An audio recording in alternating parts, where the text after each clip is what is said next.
मयं नित्यं गुरुर्शङ्कररूपिणं यमाश्रितो हि वक्रोऽपि चन्द्रसर्वत्र वन्द्यते ब्रह्मानन्दं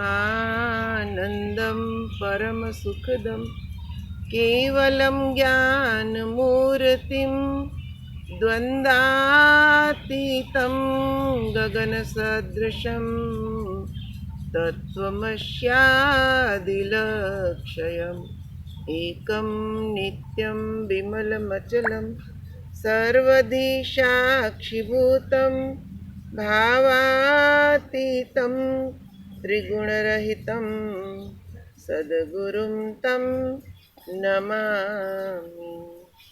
बोल श्री सद्गुरुदेव महाराज की जय। जगत जननी श्री माता जी की जय। हृदय सम्राट श्री भोले जी महाराज की जय।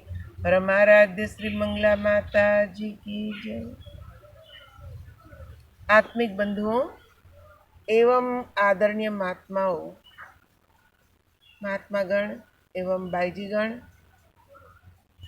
आज का विषय है क्रोध। पहले तो हमारे मन में ये प्रश्न उठना चाहिए कि क्रोध आता क्यों है।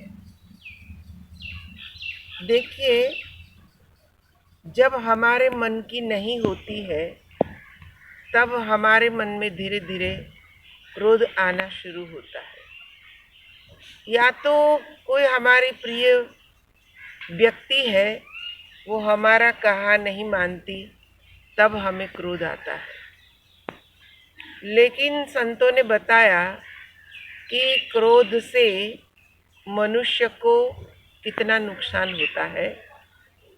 जिसके ऊपर आप क्रोध कर रहे हो उसको ज़्यादा नुकसान नहीं होता है, पर करने वाले, क्रोध करने वाले को ही ज़्यादा नुकसान होता है। क्योंकि जब क्रोध आता है तो कहाँ से आता है? तो हमारे ऋषियों ने बताया, हमारे आज्ञा चक्र वो जो है क्रोध का उद्गम स्थान है। वहाँ से जब क्रोध आएगा तो क्रोध के माध्यम से हमारे मस्तिष्क की जो बारीक बारीक जो नसें हैं, नर्व्स हैं, उनके अंदर खून सूख जाता है। और जब उनके अंदर खून सूख जाता है तो हृदय को ऑर्डर मिलता है कि यहाँ खून की कमी हो गई, खून पहुँचाओ। और हृदय उसके लिए बहुत ज़्यादा काम करने लगता है और मस्तिष्क के अंदर खून पहुँचाता है। बार बार क्रोध आने से बार बार हृदय को मस्तिष्क में खून पहुँचाना पड़ता है। उसकी वजह से शरीर में जहाँ चाहिए वहाँ खून पहुँच नहीं पाता है। और उस कारण से एक तो हमारा जो मन की शांति है वो डिस्टर्ब हो जाती है। दूसरा, हमारा शरीर में खून नहीं पहुंचने के कारण हमारी जो इम्यूनिटी पावर है वो भी कमज़ोर हो जाता है और उसके कारण शरीर रोगिष्ट बन जाता है। तो आप ही सोचिए कि नुकसान किसको हुआ? खुद को ही। क्रोध करने वाले को ही नुकसान हुआ। जिसके ऊपर आपने क्रोध किया वो शायद भूल भी जाए, पर हम खुद उसका बहुत बड़ा नुकसान उठाते हैं। इसलिए चाहिए कि हम क्रोध ना करें। और उसके लिए क्या करना पड़ेगा? तो हमारे संतों ने बताया, उसके लिए एक ही मार्ग है कि हम नियमित रूप से ध्यान साधना करें, प्राणायाम करें। क्योंकि प्राणायाम के अंदर एक प्राणायाम आता है जिसका नाम है भस्त्रिका प्राणायाम। ये प्राणायाम क्रोध कम करने में बहुत मदद करता है। इसलिए सुबह उठकर आप 1 मिनट के लिए अगर भस्त्रिका प्राणायाम करते हैं और रात को सोने से पहले आप भस्त्रिका प्राणायाम करके सो जाते हैं तो आपको अच्छी नींद आएगी।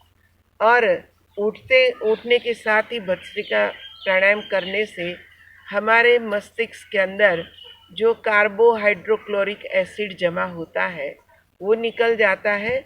तो दिन भर हमारा शांति से बीत जाता है। इसलिए हमें चाहिए कि हम ये प्राणायाम करें, उसके साथ साथ थोड़ी देर ओमकार प्राणायाम करें और उसके बाद हम थोड़ी ध्यान साधना करें। ध्यान की जो विधि है, जो हमने अपने गुरु महाराज जी से सीखी है, उसका हम प्रयोग करें। क्योंकि सीखा तो हम सब ने है, पर जब तक उसको हम अपने जीवन में लाएंगे नहीं, प्रयोग में नहीं लाएंगे, तब तक उससे क्या लाभ होता है वो हमें पता नहीं चलेगा। सबसे पहले तो ध्यान का यही फायदा है कि हमारा क्रोध कम हो जाता है, मन शांत रहता है और हमारे जीवन की बहुत सारी अपेक्षाएं होती है, वो धीरे धीरे कम होने लगती है। इसलिए हमें चाहिए कि हम इस क्रोध को वश में करने का साधन अपनाएं, ध्यान को अपनाएं और अपने जीवन का कल्याण करें। बोल श्री सद्गुरुदेव महाराज की जय।